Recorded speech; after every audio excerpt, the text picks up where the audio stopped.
को बाबा ने कहे थे गुनार से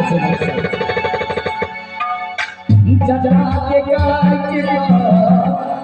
देश के साथ को बना लिया गानी गानी गानी गानी बना लिया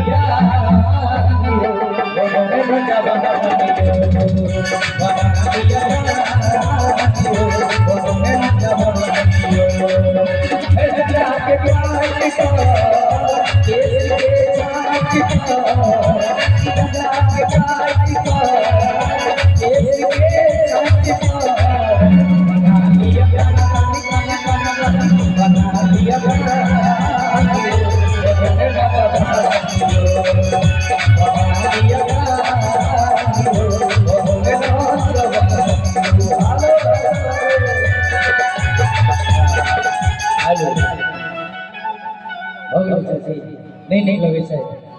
आओ अपन वाणी के ऐसा विराम दे मंच पर मजा से करिए तो छोट सी नोना गावो के ले चलो।